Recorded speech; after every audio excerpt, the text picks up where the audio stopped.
Salut, c'est Trado, je suis content de vous retrouver pour la mise à jour de l'analyse technique de moyen terme pour le France 40, le Wall Street et l'Allemagne 30, l'équivalent CFD du CAC 40, du DAX 30 et du Dow Jones.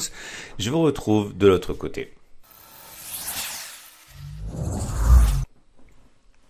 Alors on va commencer par l'analyse du France 40 qui est toujours dans une situation assez délicate puisque ce même France 40 est aux prises en données hebdomadaires avec cette résistance des 4483, 4637. C'est une zone qui était zone de support qui a été cassée, qui a donc théoriquement changé de polarité et c'est exactement ce qui est à l'œuvre actuellement puisque cela fait quand même la bagatelle de 5 semaines que l'on échoue à clôturer au-dessus de cette zone qui fait résistance.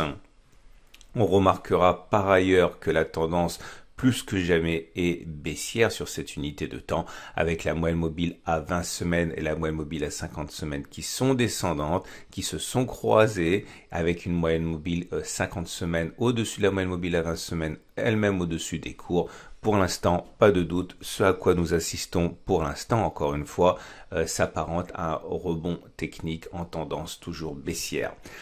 J'aimerais vous signaler un élément technique assez intéressant qui jusqu'à présent a provoqué des effets assez pernicieux. C'est le croisement moyenne mobile 20 semaines, moyenne mobile 200 semaines qui m'a été signalé.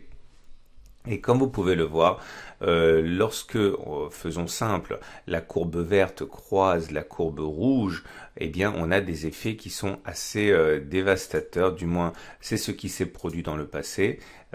Nous avons eu de tels croisements relativement peu souvent, mais à chaque fois avec des effets assez éloquents. Regardez ici.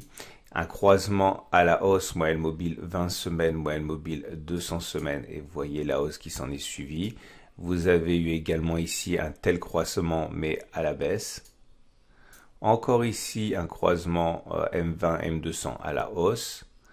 Et encore ici, un croisement M20, M200 à la baisse. Alors, j'insiste sur le fait que ce qui précède n'a aucune scientificité, puisqu'il n'y a pas suffisamment d'occurrences dans l'échantillon, mais il serait sans doute un peu naïf d'ignorer ce fait, puisqu'il vient de se produire sous vos yeux.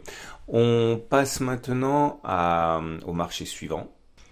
Et on passe donc effectivement à l'Allemagne 30 qui est dans une situation véritablement similaire avec une tendance baissière, les cours étant sous la moyenne mobile à 20 semaines et la moyenne mobile à 50 semaines descendante. Là aussi, nous sommes aux prises avec une résistance, celle des 11 259, 11 560, zone qui a été support, qui a été cassée, qui a donc changé de polarité, c'est évident sur cette bougie.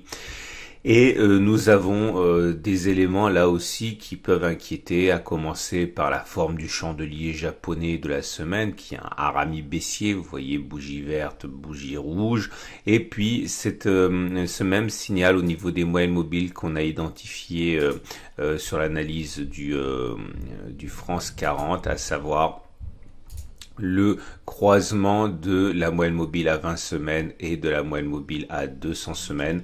Quand on regarde ce qui s'est passé sur l'Allemagne 30, heureusement, le signal baissier n'est pas aussi systématique que sur le France 40, puisque, vous voyez, le signal a eu lieu déjà, c'était le 31, en décembre 2018, avec des effets qui n'ont pas été baissiers. À la hausse, par contre, ça a été efficace. On peut remonter dans le temps et voir que effectivement pour l'Allemagne 30 ce signal ne fonctionne pas comme il fonctionne sur le France 40 avec là également un faux signal, mais par contre ça fonctionne bien à la hausse comme ça s'est produit en février 2012.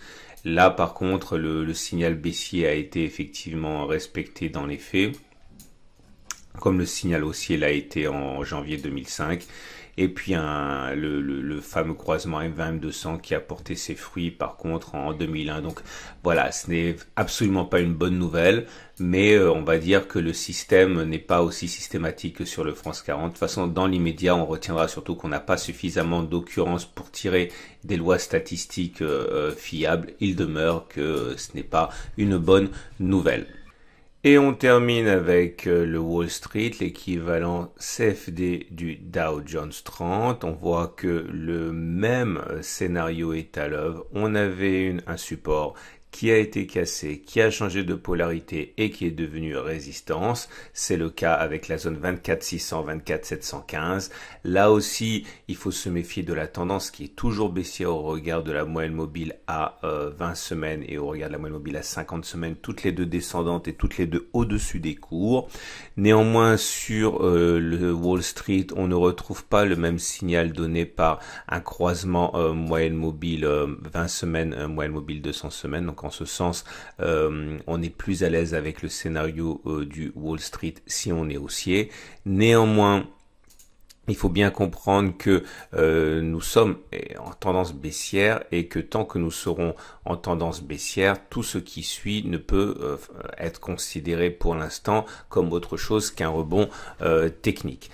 Je vous rappelle également que vous retrouverez sur la plateforme d'IG les dernières nouvelles auxquelles vous pouvez accéder sur la plateforme directement, et vous pourrez également trouver les statistiques au moment où la semaine débutera. Je vous souhaite une excellente journée. Je vous propose de retrouver à la fin de cette vidéo d'autres analyses techniques, notamment les matrices de trading pour les traders de très court terme. Ce sera pour les indices et le jour d'après pour l'euro-dollar, le bitcoin et également le pétrole Brent. Je vous souhaite une excellente semaine et je vous dis à tout à l'heure pour d'autres analyses techniques.